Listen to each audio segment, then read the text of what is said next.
1966. This is NBC4's News Conference with Conan Nolan, Southern California's longest-running public affairs program.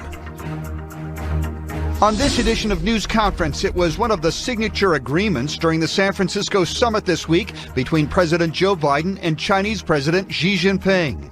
An effort to stop the illegal importation of fentanyl into the United States, which has led to a surge in deaths through overdoses. We get reaction from a father who's been active in the campaign against fentanyl use following the death of his 16-year-old son to the drug, which is 50 times stronger than heroin and 100 times stronger than morphine. Anti-Semitism on college campuses continues to climb, but Muslim activists insist they too are being harassed. We talk with the executive director of the Council on American Islamic Relations in Southern California. And we hear from a USC professor whose recent verbal exchange with some pro-Palestinian activists went viral, resulting in him being forced to teach his classes remotely and not on campus.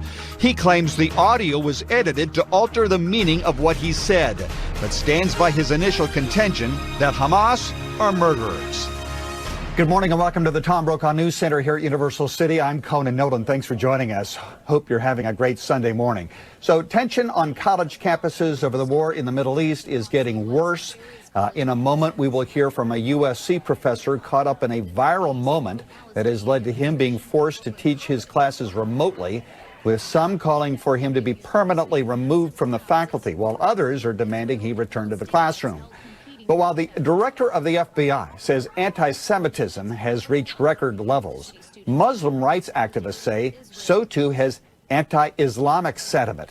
Hussam Alouche is the executive director of the Council on American Islamic Relations of Los Angeles, which is based in Anaheim. So, Mr. Executive Director, thanks for taking the time.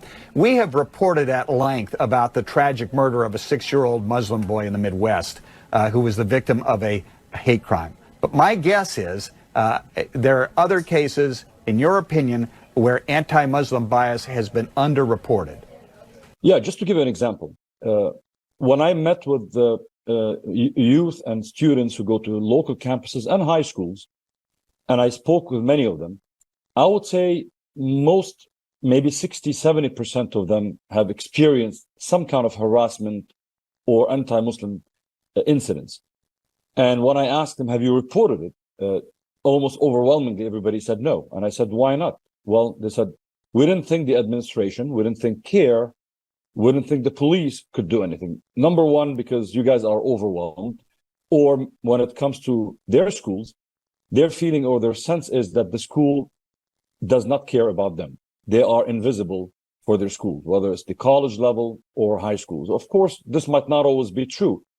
But when we hear the FBI talk or the president talk about anti-Semitism without actually also mentioning the rise in Islamophobia and Islamophobic incidents, again, it seems like people are playing politics, even when it comes to how to deal with bigotry. Anti-Semitism is never acceptable, never should be acceptable. Likewise, Islamophobia should never be acceptable, and we should keep politics out of it. I would love to see the day where free speech is protected, free speech is free from hate speech. Those who engage in political activism do it without the fear of being penalized, threatened, intimidated, or attacked in any way, shape, or form. And I mean that for both. I as someone who was active during college years, as someone whose kids were active during college years, and I encourage people to be, because that's the conscience of the nation. You know, young people being activists, that's what defines our history in challenging abuse and injustices here and abroad. So I want to keep it that way, but I also want to make sure that we don't just talk about one form of bigotry, we talk about all forms of bigotry. Give us an example of the kind of a harassment you're talking about. I mean, we've seen protests organized, you know, for example, pro-Israel protests at UCLA, and some people from outside of campus coming in with signs that attack Islam itself, you know, holding poster signs, making Muslim students on campus feel unwelcome or threatened, because, you know, you have these adults coming in on campus with their own political agenda. Many of them, as I said, they're not even students. So it's not even good for pro-Israeli students or pro-Palestinian students. We've heard about professors, such as at USC, walking by a pro-Palestinian rally recognizing the 11,000 victims of Israel's onslaught on Gaza, passing by and making comments such as they should all die. Now he's saying he really meant the Hamas people.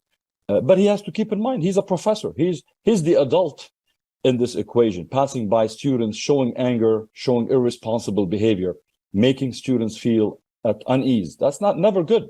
You mentioned a professor at USC. His name is John Strauss. He teaches economics. We will have him on in a moment. Now, the video of him walking past the pro-Palestinian protest is where he calls Hamas murderers and that they should die, every one of them.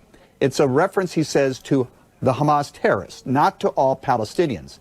But if he were to have said death to all Palestinians, that would be reprehensible. There's no disagreement about that. But how is that different from the protest chant from the river to the sea, which is widely interpreted as bulldozing Israel into the Mediterranean and wiping out its Jewish population? I don't think anybody's saying that. You're saying that. Nobody's talking about bulldozing anybody. It means that historic region of Palestine, which what even Israel calls, even when the European settlers from Europe came and moved to Palestine, they called it moving to Palestine. That region is called Palestine, the way this place is called America. When we say it's free, that means it's free for everybody. When the protesters rally and say, we want to see a free South Africa doesn't mean remove white Afrikaners from South Africa. It means end the apartheid and make it free for everybody, whites and blacks. Same thing, a free Palestine, a free Israel, free for all, not just for one group.